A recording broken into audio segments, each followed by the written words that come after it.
Welcome to Riding Pine Show, season number 2, episode number something or other. 27. There it is, 27. We are hyped because we have someone quite important on the telephone. Quite important. That we want to get to post haste. Immédiatement. So, Tout de suite. On the phone, we have the one, the only, the legend, Montreal Canadiens.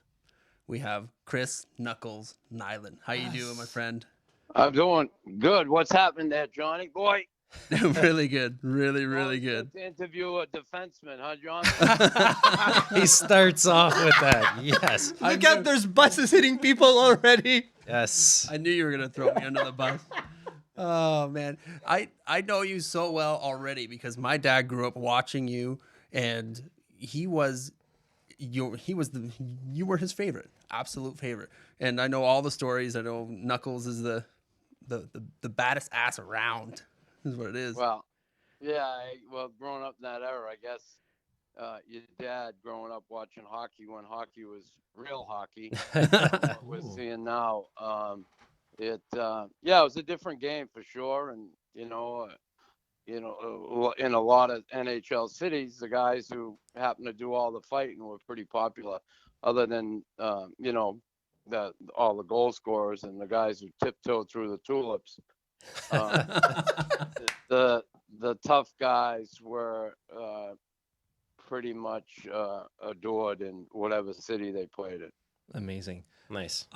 So we want to get right to it. You're from Boston. And so my question for you was, you're a Boston sports fan, obviously. How does it feel being a Boston sports fan with the Bruins rolling, the Pats being the Pats, of course, the Celtics being good again, even though they have two of their best players aren't even playing, and they're still 2-0 in the series. And then, obviously, the Red Sox I think they're still on top of the AL East. 15-4, yeah, they're way on top. Yeah, whatever's going on this year is going on, obviously. Yeah. But since 2000, the number of championships the city of Boston has produced in not only baseball, football, one in basketball, and one in hockey. It's truly amazing. Kids who grow up, growing up in that era, really don't know what it's like to be a Boston sports fan. Now, years ago, the Celtics, obviously, all the championships, and in the 50s, 5 in a row there, Bill Russell and everybody. And Right. And then the Bruins had some success. And when I was in high school, obviously in the 70s, 70 and 72, the Boston Bruins when the Stanley Cup was big. But and then the Celtics came on again in the 70s and 80s. And the Red Sox were the perennial loser, but they were a New England's team. And then the Patriots never won anything. And it was tough, and being a Red Sox fan was really tough for all those years. And then all of a sudden, Down 0-3. all of a sudden, they realized that the hitting's great, but you need the pitching, and they had the pitching with Schilling and Martinez. So growing up a sports fan there wasn't always. I mean, it was great because you got to see all the major sports, but they certainly didn't have the success that they're having now in all 4 sports, which is really, truly amazing. So the kids who have grown up in the late 90s and into the 2000s have been pretty spoiled. But but it's a great sports town, and not just professional sports. There's all the colleges that are there. College hockey is big, college football all around. So there's so much sports around that area. It's ridiculous. You can never get enough when you live in that area. Oh, okay. Let's hone in specifically on these Boston Bruins. And there's obviously one player who's more polarizing than the rest, and that's Brad Marchand. I want to get your sense on how you feel about him being on the Boston Bruins, because you hear a lot of times that people hate him, but until you're actually cheering for that team, or you're actually maybe even just rooting, at least in passing, for that team, there's a lot of I'd still rather have him on my team than against me. Is that kind of the same? Yeah, it's always that way when people dislike players. A lot of people dislike me, but I wish he was on my team. Exactly. All that happy horse shit. But now, was that Brad type of Marchand, play? Was that type of player back then? No. I don't have a problem with Brad Marchand. And I'll tell you why, because he's a throwback player in a sense. Yeah, he's not the biggest guy, but he plays big, he plays hard, so he played dirty and played cheap at times. Yeah, but that's how he makes room for himself. Ken Linsman used to do it. There's a lot of smaller guys that played with that chip, and they had to play with that chip back in the day to survive. And then not only survive, but it when they realized it could also create some room for them. Yeah, they got that room and they were able to take advantage of it because they can also play. And he's a guy who got a low center of gravity, hard to knock off the puck. He's a great skater, and he's relentless. And he wants to win. So, as far as him playing for the Bruins, whoever he plays for, I just like the way he plays. And sometimes I guess guys like that go over the line, they do things, and everybody gets all upset. But I've been in those shoes before, and I know what it's like. And you just got to keep forging ahead and doing your thing and playing your game, and not worry about what everybody else thinks or if they hate you or not. Because in the end, your family loves you, and that's all that counts. It doesn't matter It's all that matters. It doesn't matter if some clown from Ottawa doesn't like you. Some clown that thinks you're a defenseman. Hey, I'm not referring to you. But he could put the puck in the net. He's becoming an elite player in the league. That's true. And he reminds me a lot of you, like in the way that he played with that chip on his shoulder, and the way that he had a lot of heart, and that's why the Montreal Canadiens fans loved you and everybody else, because the way you played, you came out to play like a Gallagher, like every single night. Yeah, no, the thing is, you couldn't get away with not playing back then. If you did, you stuck out like a sore thumb because the games were so physical. They got dirty, they got nasty at times, and if you weren't there or you didn't show up, a lot of times, you get called out for it. Either through the media or just you couldn't walk into the locker room and feel good about yourself if you go into Boston and you're playing the Bruins and they're gonna get ready to play a tough, hard game against you, and you stick your tail between your legs and you don't show up. And a lot of players, a lot of guys went in that building there or Philadelphia and didn't care for playing the same way as they played at home, and that would stick out. So again, I had one coach tell me one time that you're allowed to have one bad game in 10, and nice. So that's 8 games a year basically. Yeah. And that was Jacques Lemaire. And when I really took the time to think about it, and then I applied myself night in, night out. I always did that anyway, but geez, there's just some games, there's so many games that there's just some games that the legs don't work. And the beauty about when I played, my legs weren't working. I could go out there and just kick the shit out of them. Yeah, your fists were working fine. And sit down for 5 minutes. Yeah. If I really didn't feel good, I could tell the ref where he could go, and then I get kicked out. Take a shower early. I see that you fought a lot of guys twice in the same game. That doesn't happen very often in today's NHL. So, and we're all just out of that era. We all started really watching hockey in the early to mid 90s. That sort of era was over after the Red Wings Colorado series. Like that type of hockey didn't exist after that. But was there a particular player that when you were playing, or a team that you just absolutely hated, or that you just got up for one guy? Well, I hated the Bruins. I loved the Bruins growing up, and then when I ended up in Montreal and got my opportunity in my first game up against the Bruins there, I ended up fighting Jonathan, and then O'Reilly come after me later in the game, and I had my hands full. There's no question, but and then as the rivalry and as I played more and fought more guys and got involved in that whole thing more, and things got a little crazy on certain nights, then I learned to really dislike them as an organization. And I just loved the fact that I was playing for the Canadiens. I was playing for a team that needed a guy like me.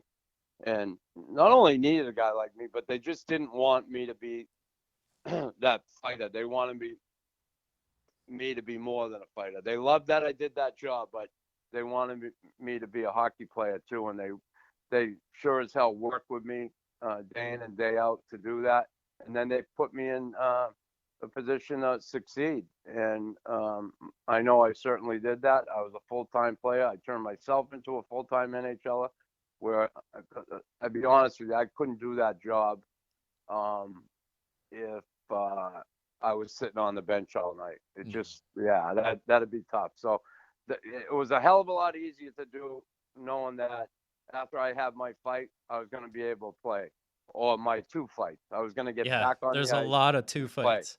Before Yeah. we move on, I just want to take this time real quick, bring up a fight, Ulf Samuelsson in February of 1986. I think I speak for a lot of hockey fans.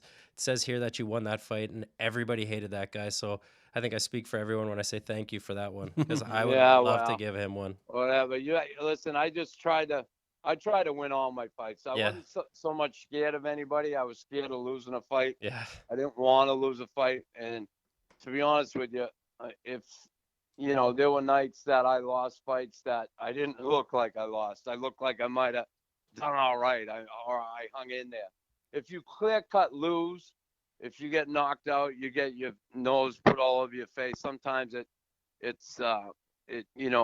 hurts the psyche of team, and I was cognizant of that, and I was fighting a lot of guys that were way bigger than me, and I had to fight smart, and I did. So yeah, you don't have a lot of losses on your record here, and like you said, a lot of them they could have been draws or whatever. They're not clear-cut losses. You don't have a lot of those. That's for damn sure. Yeah, and who knows who's judging these things, Exactly. Could be some Boston fans. It could be some clown from Ottawa. Not referring to me again. No, Someone that will remain nameless. So with what you said, I was like, my other question here was going to be, if you had to actually pick who you're a fan of, what team. Are you a fan of the Habs because you won a cup with them in '86, or are you a Bruins fan because you grew up there and it's in your blood? No, I'm not. Here's the deal. I am pro Montreal all the way. Nice. They gave my opportunity in the NHL. I won a Stanley Cup there. I started with that team. I finished with that team. I absolutely owe them everything, and my loyalty for the fact that they're the ones who gave me an opportunity. Now, a step further, when the Habs aren't in it, the Rangers a bit, the Bruins. Yeah, right now the Rangers are out, Habs are out. So yeah, I want to see the Bruins win. They got a good team. They did a great job in turning things around there in a short time. That's true. Don Sweeney got hung for getting rid of certain guys and getting out of big, heavy contracts that say like a team like Anaheim is stuck with now. Perry, Getzlaf, and Kessler. That's a bad one. Yeah. Are they ever looking old? Yeah, the league's They look going bad. the other way, and now they're stuck with these guys. And Don Sweeney got out of that, and they kind of got ahead of the curve in the way the league was going.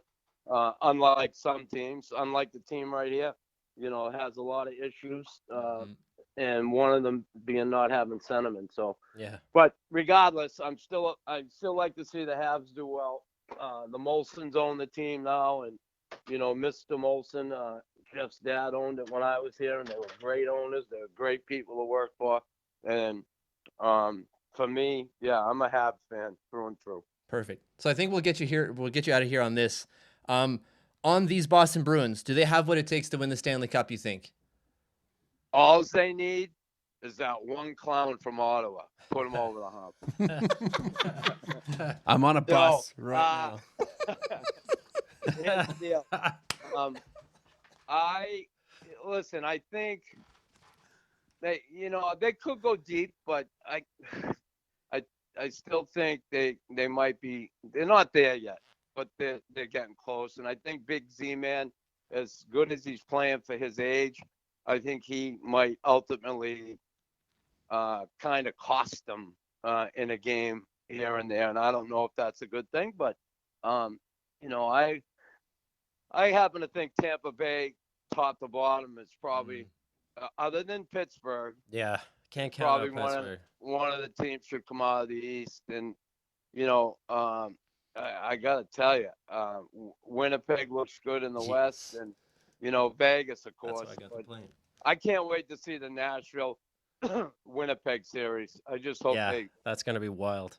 kick the living shit out. That should be safe for the conference final. That back in the day, that's like a dream conference final. The fact they're playing in the divisional, that's stupid. Well, that's the playoff makeup. You know, that's the way dumb. the league has it, and that's the way they want to do it. Yeah. I certainly agree with Don Cherry on that. One should play 8. Yes. Two plays 7. Yeah. And, that's it. it'd be a lot better that way. But you know, even then, one plays 8. Sometimes 8 beats 1. Yep. LA won the cup doing that. Especially that first round, right? It's the most dangerous round. So, you know, I'd like to see. Honestly, I'd like to see Vegas. Yes, that'd be so good. Really pull something off. That's crazy. Gerard Gallant, the way he was treated in Florida, Oh, what they did to him there was a joke, and I'm so glad he's doing well. He's a great guy, great hockey guy, and I'm glad to see what's going on there in Vegas. Awesome. Before we let you go here, I was speaking to your co-host Sean Campbell, and we, the Clowns from Ottawa, have challenged you guys to a road hockey game. So that's in the works. So hopefully your cardio's still up, and you know you can even play defense if you want. I'm not accepting any challenges at my age. And if you wanna play road hockey against Campbell and Gallo, go right ahead. Knuckles is staying home for that one. We're pretty out of shape. If that helps. Wow, I can only imagine. Beauty. That's awesome. All right, Knuckles. Thanks a lot for coming on. This is definitely a highlight of my year. Life. Yeah. So I'm gonna say hi to my dad for you, for him, and then I'll say hi to Mr. Hopper. Oh, for sure. Right. He used to work at the Canada Drive-In. I don't know if you know what that is. Yeah, no. Well, I'm sitting there having a Canada Dry right now. There you go. Yeah, right on. Canada Dry ginger ale. So yes, thanks, sir. Mr. Hopper. All right, buddy. Thanks a lot. Okay, thank you. All right, guys. All the best. All the best. Thanks. Playoffs. That was awesome.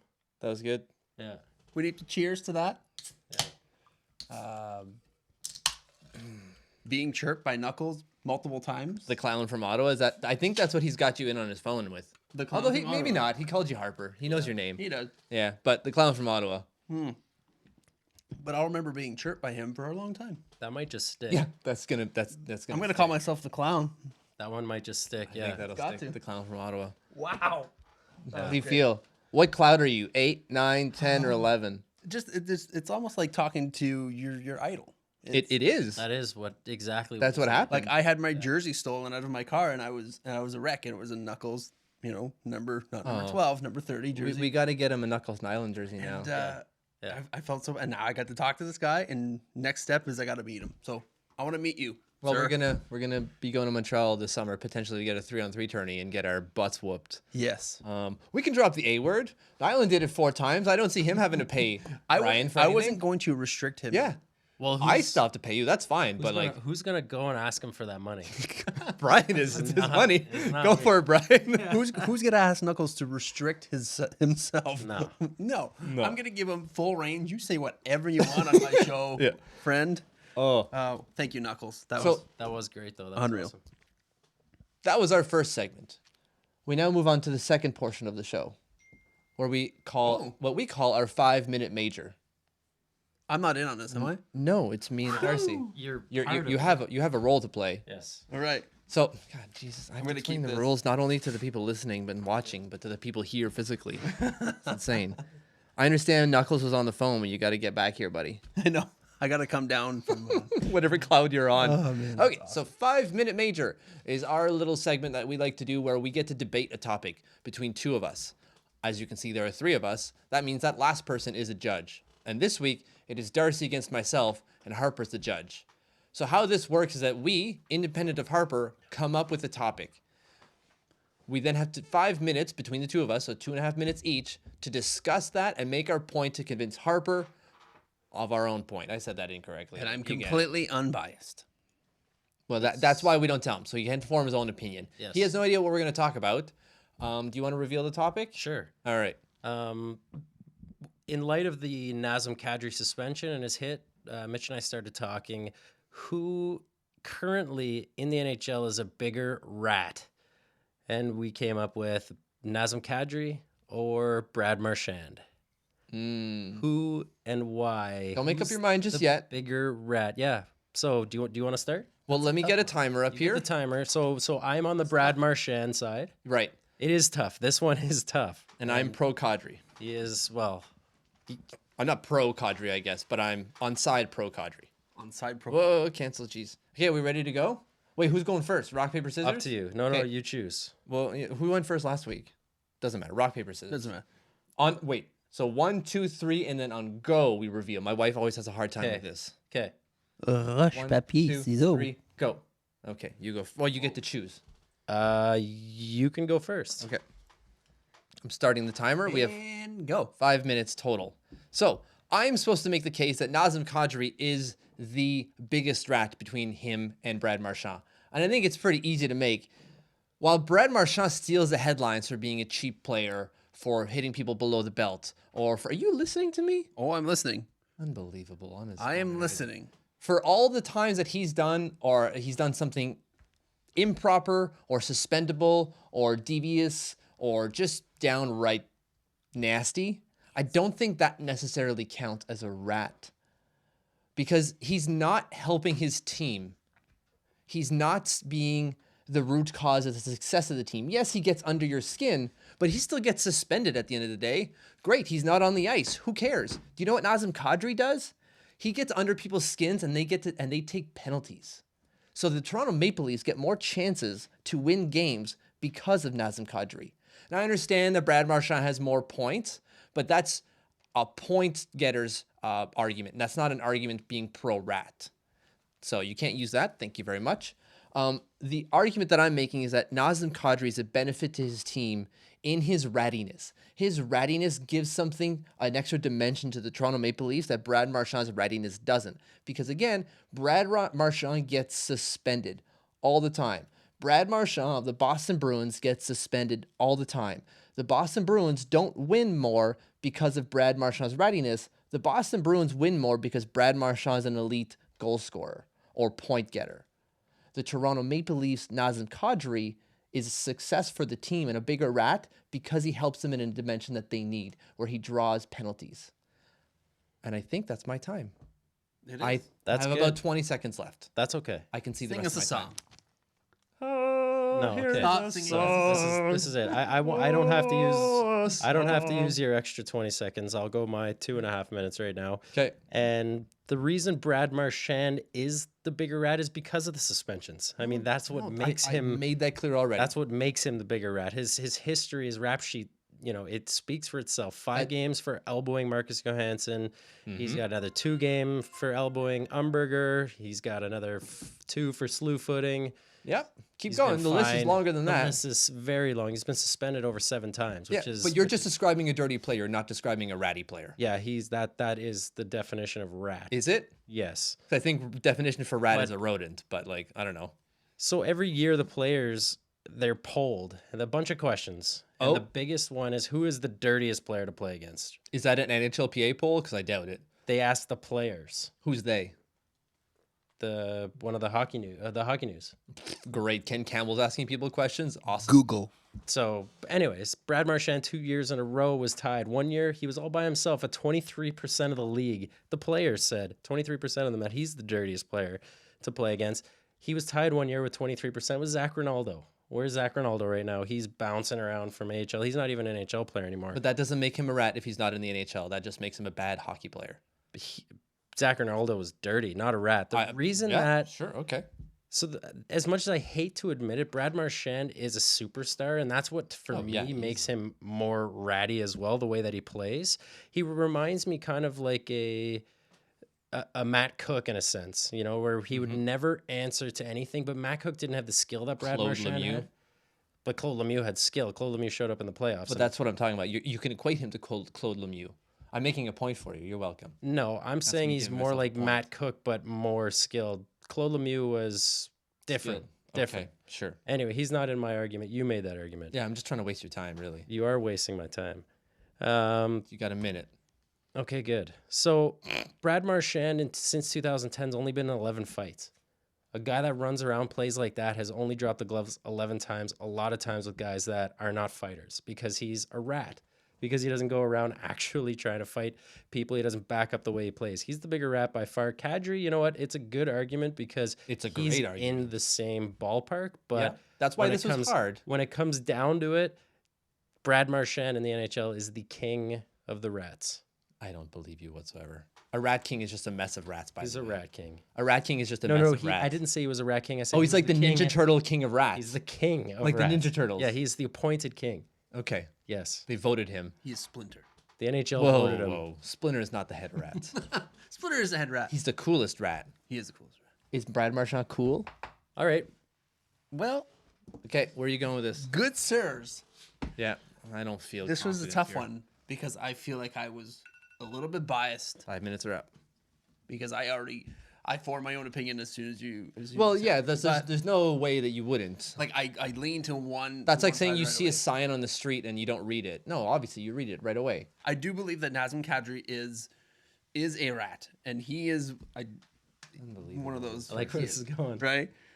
So the two reasons why I think Brad Marchand is the biggest rat. Ugh. Right. So Darcy.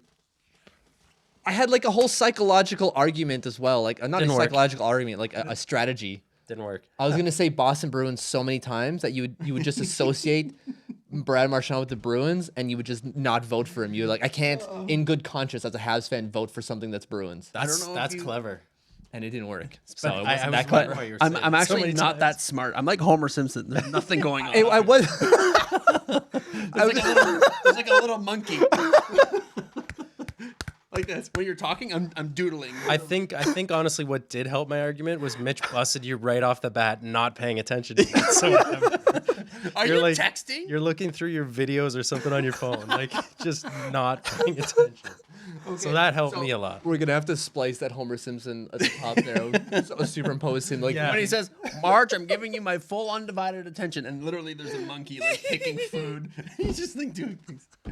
Oh, that's great. But literally that's what happens in there. So Nazem Kadri is technically a rat. He's also a player I don't like.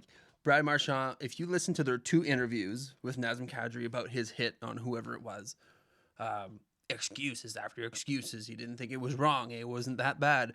You ask Brad Marchand what he feels about his suspension or if he's a dirty player or whatnot. He's like, I don't care. I don't care what people think about me. I'm going to play my game. And he has zero to give. And he also looks like a rat. So Oh my god. See, that's why I wasn't gonna win, because he's already associated physically the rat. I should have gone and deconstructed what a rat actually looks like, he looks like Ratatouille. and then been like, see, he's closer to Nazem Kadri. I don't know how to would work that, but I don't think it really works, because Nazem doesn't look like a rat. So No, Brad Marchand does though. I guess I don't know. But Either I way. want to introduce you guys to something. I have a new segment for you. Is that It's called the Dad Joke of the Week. is that the song from Star Wars in the Mos Cantina? no Mos idea. Eisley Cantina? No, this is I came up with the song by myself. I'm pretty sure that's from Star Wars, Episode 4. Who knows? Who knows? I've never I seen bet, a Star Wars. Dad Joke of the Week. Wait, hold on. What? Say that louder to the microphone so everyone can hear you in the world. I said I have never once seen a Star Wars episode. We're done. I've only They're not even episodes. They're movies. They're called episodes. Yeah. Episode 1. They're still movies. Yeah, and why wasn't episode 1 the first episode? That makes no sense. I don't get it. I've They're never seen it. prequels. Never seen them. I will never see them. It's just like Tarantino. He starts his movies from the end. Anyways, Yeah, that's Mos Eisley. back to Dad Joke of the Week. So, I'm going to keep it on low. Yep. Go for it. You have our undivided attention. I'm laughing inside already. You're not going to make it through it. Probably not gonna. What kind of car does an egg drive? A cartoon? A Volkswagen.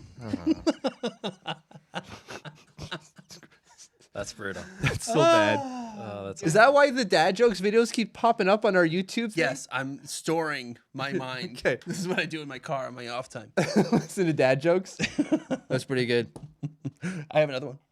let's move on from that. Save it for later on in the show. How about that? You can play. I'm your going to Star end the Wars. show with a really good one. Okay, good. Fantastic. So, moving on. We are going to do a segment on trade deadline, or not trade deadline, but trade deadline has already passed. We want to talk about the draft and trades that are going to happen at said draft. Now, Darcy, you came up with this idea. Yep. You wanted us to come up with a trade that's going to happen at the draft. They're not just any regular, like, he's going to trade No, like this second blockbuster round. trades Okay. that could happen that would make sense, or will get you guys, the viewers, to write in and tell us if they make sense at all. Because I think this is going to be a very interesting draft. There's a lot of teams that I think are in need of a lot and have a lot to give. I think this is going to be a very, very busy draft. So, trades. like Darcy said, if you had a suggestion or have a suggestion for a trade, a blockbuster trade that could happen at the NHL entry draft, write to us, use the Twitter, so it's at Ride and Pine Show, and just add us with that. Whatever your trade happens to be. If you think Erik Karlsson is going to the New York Islanders for a first-round pick, do so. I will love you forever, and Darcy will obviously hate you. Literally almost my trade. Ooh, she just did do it to the Islanders. Or he's getting more, like a I Ho-Sang. did do it to the Islanders. It was Ho-Sang. I'm going to guess it. No, don't guess it. Let me tell it. Let me go Okay, through it. all right. So who wants to go first then? You go first. Me? Well, I'll go first because Okay, Darcy goes first, yeah. Okay, so Don't tease me. the first round this year is wait, I very don't- interesting for the Ottawa Senators because we don't know what's going to happen with Karlsson. We don't even know if Karlsson at this point wants to come back. So my thought, and Eugene Melnick said that they might get outgunned in a contract negotiation with Karlsson when Karlsson at the start said he's going to get what he deserves. So this pretty much, obviously. they're setting the table at this point in my mind. They're setting the table to part ways. So They're winning the PR. Each side is warring for the PR battle. the Senators have a first round pick that they have to give away to Colorado that they got in the Matt Duchene trade either this year, but it was top 10 protected. So we're going to pick no worse than fifth. So it was this year or next year. So no matter what, we're going to have to give them a first rounder by next year. So this is my what if scenario. You tell me if I'm crazy because I'm making the trade with your Islanders. So here it is. John Tavares isn't going anywhere. It's not John Tavares. Ooh. This is why this might work. Ooh. I've got Erik Karlsson and Bobby Ryan Oh, God. Okay. All right. going to New York Sure. for Calvin DeHaan, So that's a UFA. Josh Ho-Sang, Sure. and both of your first round picks, which would probably, if it works out this way for this year, 11th and 12th overall. With Bobby Ryan, we retain 25% of his salary. Oh, okay. There it is. See, What does that work? He's at 725. 725. So we're going to retain about 2.5 per year. So that brings it down to 4.75 type thing.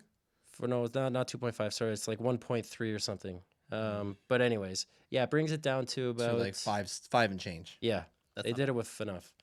So that's my idea. Now, what we would do is, I'm assuming Ottawa would have the second overall pick. We could then flip one of those first rounds that we got from the Islanders to Colorado. So Can we give you? them, Because I think it has to be your pick, doesn't it? no, just Okay. a first round pick. Okay, fair Yeah, enough. so we can flip it over. So we can get rid of the 13th. So we'd have the second overall pick, 13th overall. We would clear up a lot of space to sign Duchene and Stone next summer because they're all coming up. Isn't Stone this summer? Stone is not this summer. No, I thought it was this Stone. summer. No, but he can go into arbitration. But Right, that's a different that's a different story. story. And what I think at this point, a way to entice Tavares to stay is you bring Karlsson with Barzal, Karlsson, I listen. Tavares. I You love find a it. goalie. Somehow you get a goalie. It doesn't I have just, to be. I don't know how that works in the cap. It's going to be tight, and they're going to have to make some. Because you're room. adding 6.5 with Karlsson, right, for a year. For a year, 6.5. yeah. You're adding 5 with Bobby. with Bobby. Yeah. So there's already $12 million So what are you getting on top of what we what's, already what's have. Clutterbuck? 3.5. You can get rid of him. How? This is not part of your scenario. You could buy him. I understand. I'm just saying if you had a chance to get Erik Karlsson right now in his prime, and you have John Tavares. Sure. When I look at the numbers, that we're already adding 12, and we haven't got into the $6 to $7 million extra that Tavares might be getting.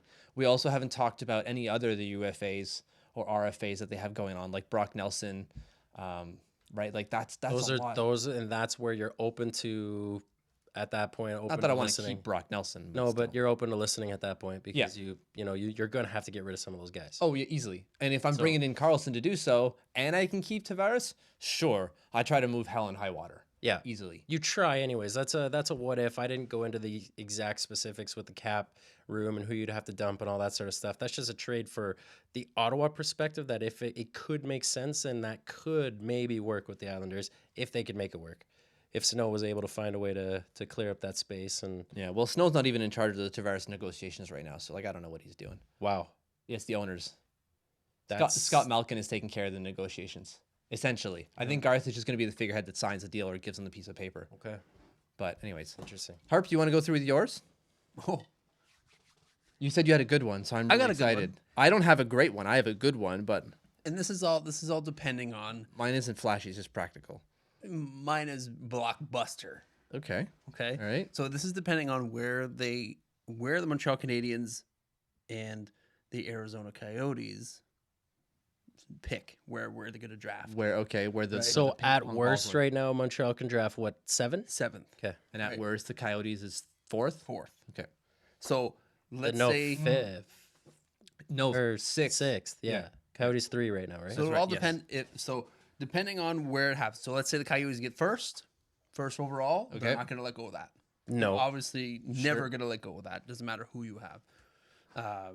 So if they do get first, then I'm going to go to 2019 for my first round picks in this deal. Oh, okay. Okay. Sure. Yeah. Go ahead. You understand? I might. So I'm there. okay, I'm there. so I got Patches, Gallagher for OEL.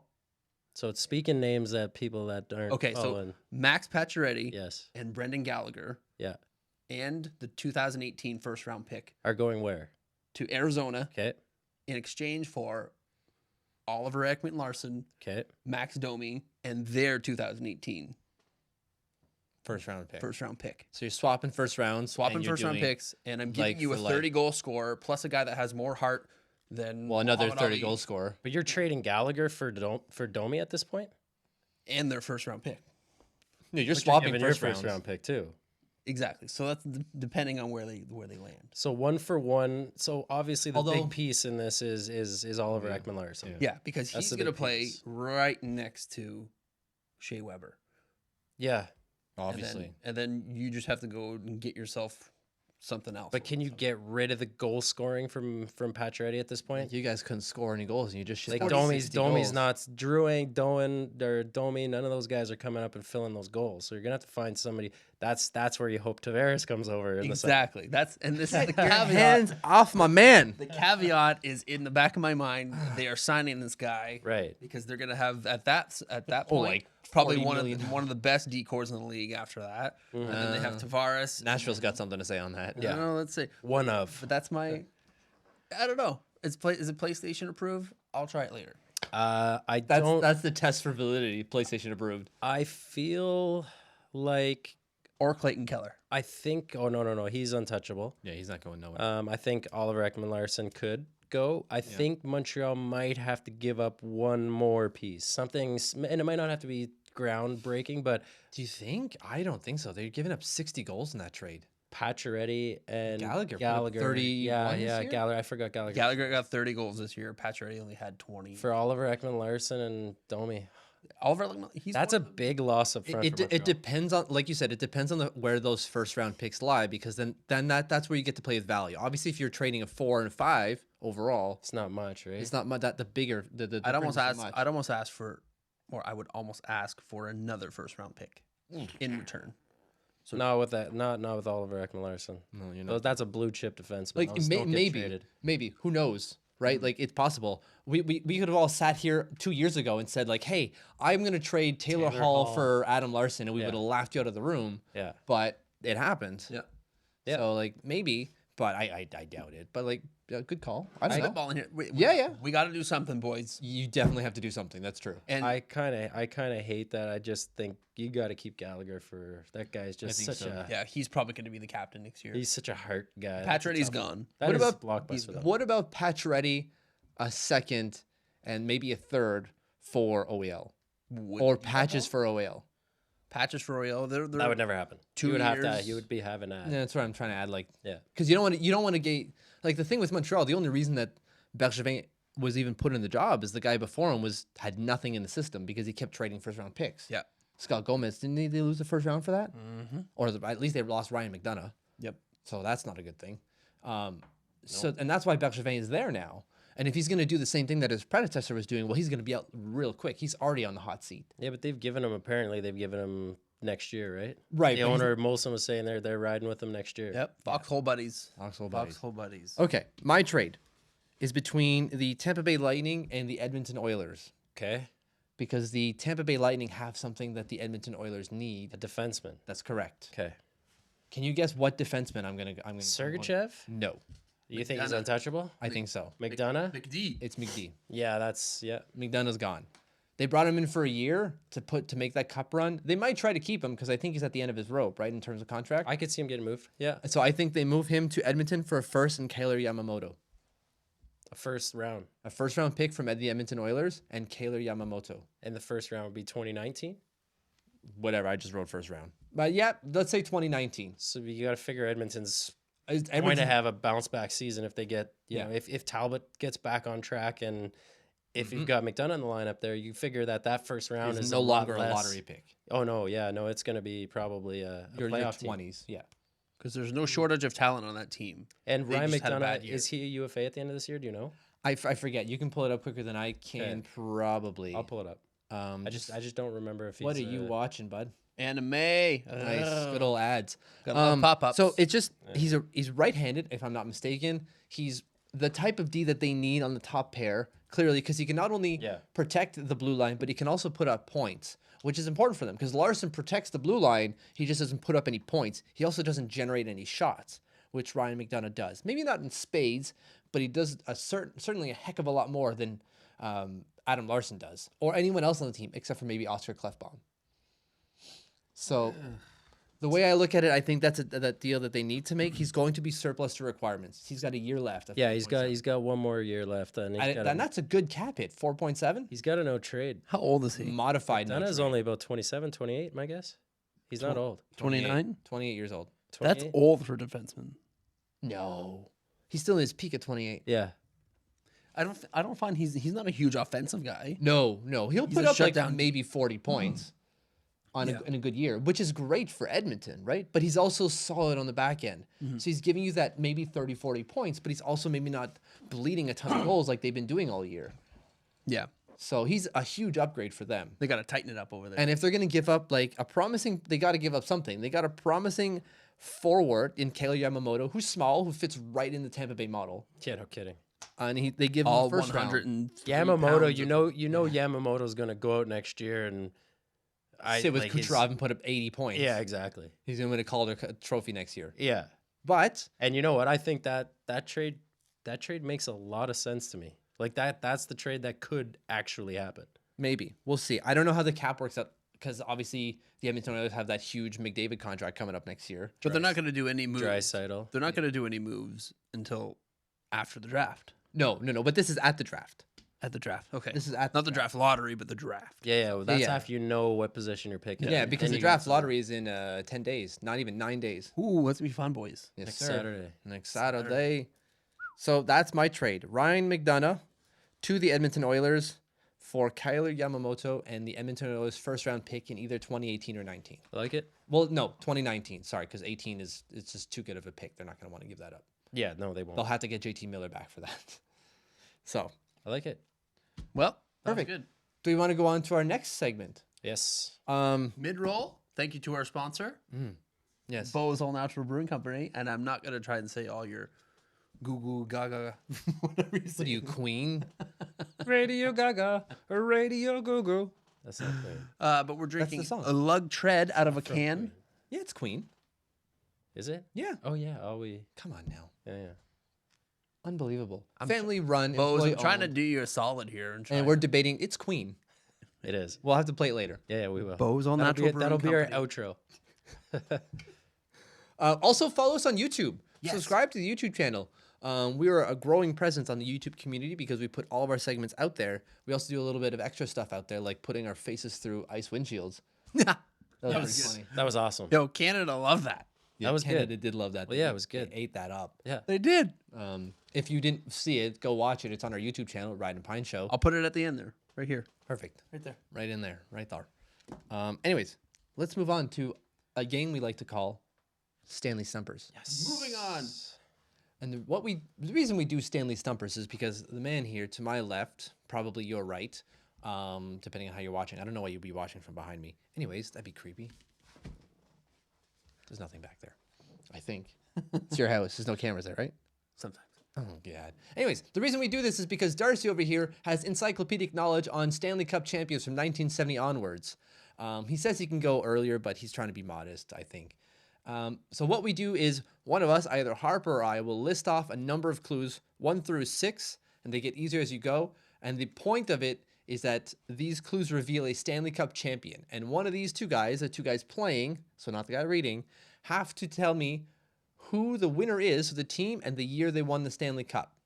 So far, Darcy is, what, 18-3 and 1 asterisk? Or 18-2 and 1 asterisk? 19-3 and 1 asterisk. Yeah. And that 1 asterisk we referred to, Harper cheated.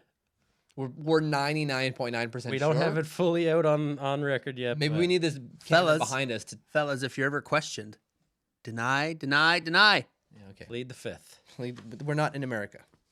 So that doesn't exist. So good job. Okay, are you boys ready? I didn't cheat. I'm always ready. I hope you didn't cheat. Although if you get it first guess, I know you cheated. Because I did it in the studio before the show, and I kept telling these boys to look away from my computer because I had some tabs open. I have telepathic knowledge. Well, it wouldn't be knowledge. So you have knowledge of telepathy or you're telepathic? I just have special powers. Okay, that's different. Okay. Are you boys ready? Yes. Oh, Guess number 1. We lost 4 games in the 4 rounds we played. So this is the Stanley Cup champion that year. They only lost 4 times from round 1 to the Stanley Cup final. Final, not finals. Okay. No, I got nothing. Nothing? Harper? no, I'm going to wait for one more. Okay, you're just, yeah, here you go. I'm going to keep it in my pocket. Okay. Unbelievable. Our leading scorer in the playoffs had 24 points. So our leading scorer had 24 points in the playoffs. That's not a lot. Mm. No, that's not a lot, but it's not like. I mean, it's less than right now, so that's got to be in. Pasternak's going to put up 40 points at the rate he's going. So is Crosby. Could it be? I'll shoot one because we get a guess per round. Yes? I'll shoot the 1995 New Jersey Devils. Incorrect. 1970 Boston Bruins. That's what you were holding on for? Yes. Incorrect. Ah. You thought I was going to go the whole Nylan narrative, yeah, right? I thought you were going to be like subconsciously, oh, he's never going to know. I didn't think you were. Well, thank you. Well, All right, number 3. This was our 2nd cup in a row. ooh. Ooh. Oh, geez. It could be a lot. 1975 Philadelphia Flyers. Incorrect. 2016's Pittsburgh Penguins. Incorrect. That was their. That was only the First. first, but that's all right. What do you mean? Well, 2017 was their 2nd in a row. Oh, yeah. Yeah. And you did that last week. So Yeah. Okay, I'm ready. shame on me. This team, the one that won the Stanley Cup, is now playing in the East. 1998 Detroit Red Wings. Correct. I didn't know if that would be too That easy. was way too easy. Well, my next ones were we loved Russians, My Homer Simpson brain. and then my last one was one of our players didn't play, but his name is on the cup. We loved Russians. It should be we love That'd be like Darius Swedish players. Kasperitis. No, Vladimir Konstantinov. Or that's what I mean, not Darius Kasperitis. Yeah, Vladimir Kasparov, right. Konstantinov, because he got in the accident after they won the first cup. Yeah, he got in an accident in the summer. No, it was that night, wasn't it? Not this year. He got in the accident no, in I- '97. But yeah, but when they won the cup. Correct. It was Was the night that of the night? cup. I thought so. You might be right because they were in the limo. So Because it was a limo, yeah. Yeah. I thought we loved Russians because you've got Yeah. Konstantinov, Kozlov, Fedorov. Fedorov. Yeah. There was another one. And then they went the whole Larionov. Swedish route after that, right? Well, I don't know. Is Zetterberg Swedish? Yeah. Eh? Yeah, they Zetterberg's went Swedish, Lindstrom. Right. Yeah. That's like They had a lot of them. What's his name? Eric's or Eriksson. No. There's a lot. There's actually a lot of A them. number. Zetterberg is Swedish. isn't Yes. it? Yes. You're There right. was 5 of them when they won the cup in Yeah. 2000. I remember Yeah. them lining up and they were all. So Larionov, Fedorov, Konstantinov, S- Kozlov. Victor Kozlov, Konstantinov. No Datsuk yet. No. There's one more that we're missing here. Who the heck are we missing? Larry Murphy. No, Larry Murphyov. Murphyov wasn't on that team anyway. Steve Iser. No, it'd be Steve Iser Stevov. Because the patronymic in Russian is, so your daughters would be named, what is it again? I'm thinking of in Icelandic, it'd be like John Daughter. Ooh. Yeah. So they'd be like Eloise Harper John's daughter. But in That's the Russia, it'd be worst like accent. something different. You've got the worst accents. That was pretty good, actually. I was pronouncing it in Icelandic. No, we should. Anyways. Я говорю по-русски. For all my Russian friends, that's me just speaking.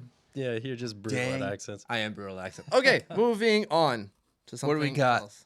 Playoff update. Yes. Oh, Hey, let me You give got the playoff. games on. I've got 2 games going right now. If you've been, let's go this way right away. I gave Darcy a link to a subreddit, and he's just like snowballed. He's been down a rabbit hole. We haven't Yeah. seen him in a week. I No, I apologize haven't. to your wife already. 7 p.m. on. It's like it's game time. I've been going downstairs. Got the 65-inch in my laptop going. I've got 2 games going. 65 inches sitting in your basement. Oh, it's What glorious. are we doing here? We got like a map of the world, and he's got a 65 inch. We We gotta stare make at. some money, yo. Glorious. Anybody want to buy furnace? Not yet. When I do, you'll be my first call. That's I'm for not sure why these aren't. They're not updating because they're commercial break. Yeah, I know, but is that what's Darcy ran happening? out of power Yes. the other day, and he was like Homer Simpson: "No beard, no cable. Make Darcy go." Anyways, okay. Crazy. I wanted to go over a few things. Did Crosby just learn he can hit pucks midair? Because it seems like every game he's doing it. It's incredible. Is it just because baseball season started? He's like, hey guys, I can also play the baseball. Yeah, he's just. Look at me also play the baseball. He's I assume just that's how he showing talks. off at this point. I think he's. Yeah, he might just be learning how good his hand-eye coordination is, because it is absurd. When you play Dungeons and Dragons, Sidney Crosby's dexterity is a 20. I don't know. That just went right over my head. Dexterity is hand-eye coordination when you're creating a character. There are 5. Anyways, I won't get into it. Yeah, obviously. I definitely didn't play Dungeons Producer and Brian Dragons just lit up. because I'm a nerd. Holy, He's going, nerd. holy. He's What are you honestly, holding about? he is Well, the best. We've missed some stuff. It's 3-1 Boston, Nice. Yes. and it's 2-0 Washington. I've missed this. Take God, Columbus. Hate you. Anyways, okay, so Crosby, good. So they're obviously going to take it. Philadelphia thought they were going to come back. Their goaltending, they have a serious issue with the goaltending. Like, When have they not? Since Elliott? Bernie Perrant, they've never had a good goalie. Brian Elliott is a joke.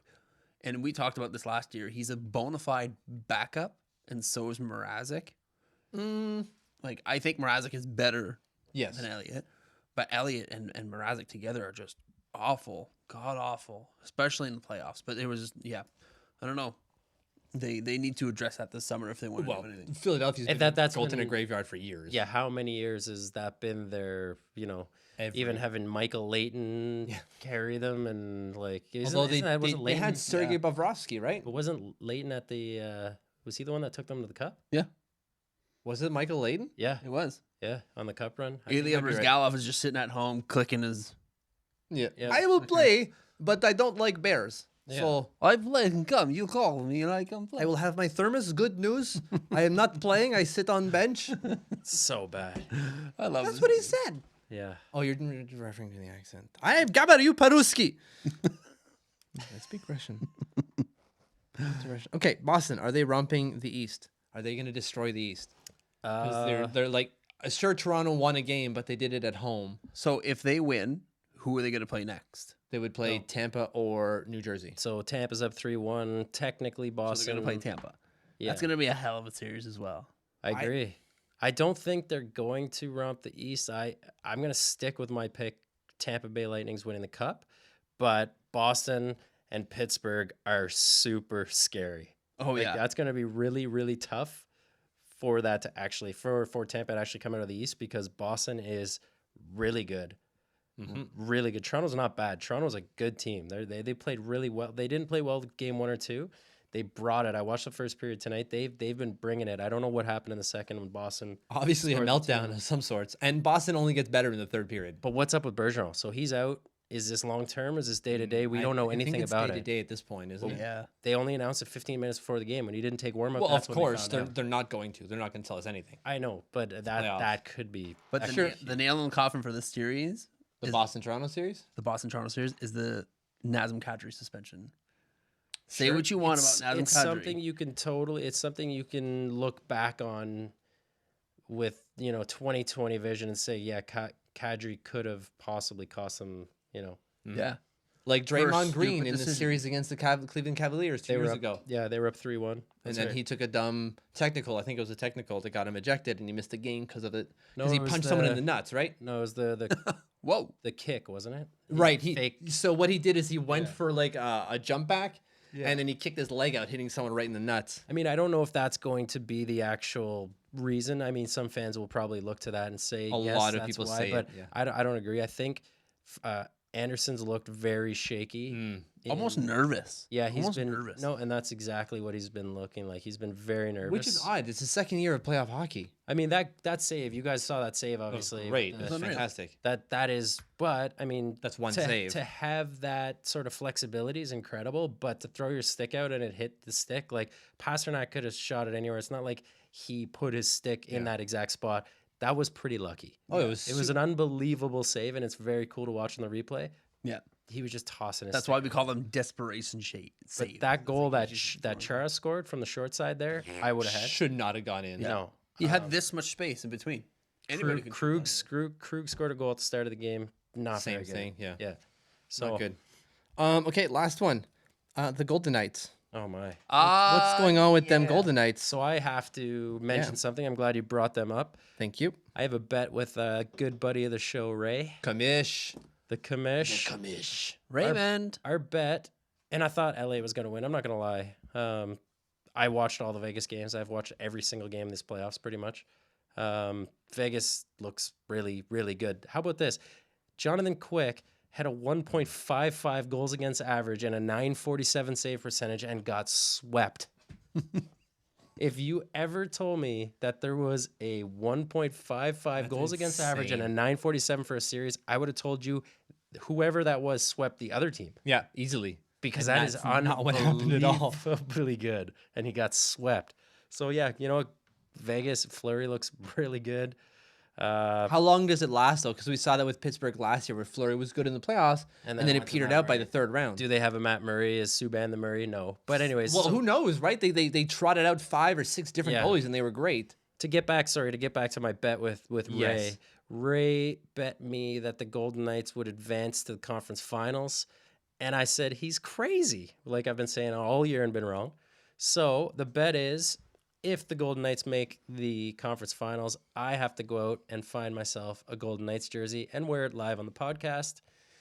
If not, then Ray's going to have to go out, put on a Sens shirt, and he's going to have to take pictures all day and send them to us. Yes. You need to say something like on camera, like Ray Walden is the greatest individual, and he owns my life because I am a dum-dum. That's got to be something. Like, I'm surprised. Ray, come on, man. Like, you had him. Why are you telling him? Well, it's too late now. The deal is done, right? Right. You shook the hand with the devil already. Just like, come on, man. So the Just Vegas Ray, Golden Knights right now are second odds-on favorite to win the cup. Isn't it tied second odd favorite with Pittsburgh, like 5-2 or something? No, it's actually Nashville. right. Nashville. Sorry. So- Nashville's first plus 400. So there's lots of different books. Obviously, you're looking at what are you looking at? Bodog. So there's lots of different books, but a lot of actual books in Vegas have Vegas as the odds-on favorite right now. A lot of them have them tied Ahead ahead of Nashville. Yeah. Wow. So a lot of them have Nashville. I mean, you're gonna find different odds in different casinos. I guess it's just like already Nashville's got a harder route to the cup, right? They have to go through Winnipeg. Yeah. Whereas the Golden Knights have to go through the Sharks. Although the Sharks also swept the Ducks. So, like, they're not going against some lame duck. They have a legitimate opportunity. They have the legitimate opportunity. That was terrible. They have the legitimate opportunity to go to the conference final. Yeah. They do. Charlie Brown. Conference final. But I honestly believe that they could make some noise. They can make some noise all the way through the playoffs. And they're not going to go down without a fight. Like, and they're going to bring either every series either to 7 games or they're going to take it all the way.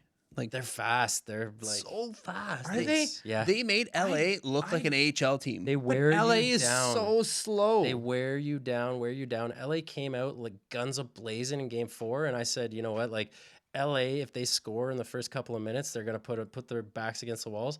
They did didn't, that. and by the second period, LA was exhausted, and the Golden Knights were fresh. They can roll out 3 lines that are going. So the key, in my opinion, to beating Vegas is scoring on them early. If you can't do that, you're in a lot of trouble. Suck the momentum out of them. And you got to win at home. You have to win at home. You got to win one on the road at least. Absolutely, because playing in Vegas is the worst. Not a good idea this year. Yeah, not a good idea. All right. So let's move on to our last section. So usually we do a lock dog parlay, but because there's only like series left, we're not going to do that because it's just not the same thing when you're betting against series. It's not the same thing as a lock dog parlay. It's not like 20 games on. There's only maybe 3 a day. So we're going to go over some picks that I made at the start of the season, and I want you boys to comment on them and tell me how stupid I was. Obviously Vegas at the start of the season was a 500-1 at 500-1 to win the cup. Yeah, That's insane. well, $5 bet gets you quite a bit of cash. yeah, but what would have you like? Somebody wrote on Twitter yesterday, and I thought this was hilarious. He said, if anybody told me at the start of the year that Vegas would make the playoffs, but not only make the playoffs, they would sweep the first round, I would pay you to go away and stop talking. Yeah. Because that's how do you feel? Like nobody thought Vegas was going to make the playoffs. No one. I remember listening to Puck Soup, and when, like, before the team was even drafted, I think it was just after they were drafted, and Greg Wyshynski, so ESPN editor, I'm not really sure what his role is. Anyways, he had said that over under on 68 points, and he wanted to take the over, and he got laughed at, and he eventually walked it back because he realized how absurd that was at the time. 68 points in a season seemed absurd. Well, because you think because they're looking at who was the lowest last year, and that year was Colorado at 47. Right. Yeah. So 68's a lot. That's ambitious. And if the line was set at like 67.5, 68.5, you can't set it right at a number. At an even number. But you'd have to put it at an odd number. But if it was 67.5, you better believe I'm betting the under all day long. Yeah, that we all would have done that, right? Yeah. But they clearly surpassed that by a lot. But that just it reinforces what you're saying. The theme was, and it was easy to make the argument that they're not going to be good, and they were amazing. Yeah. 500-1. It's not the greatest, so I'm going to use my one soccer reference that I'm allowed to make. Leicester City 2 years ago, or Leicester City 2 years ago in the the English Premier League, were 5,000-1 to win the Premier League. 5,000. And they won it. There was a guy that had $100 bet on them at the start, so it was 50 grand payout. So it's no. It's five. When you're 5,001, it's not 5,000 times, right? It's like that. Or it was plus 5,000. That's what they were. Oh. Yeah, they were plus 5,000. So his bet would have paid him off 500. Yeah, 500,000. So that's what he got. No, he ended. I believe he sold it.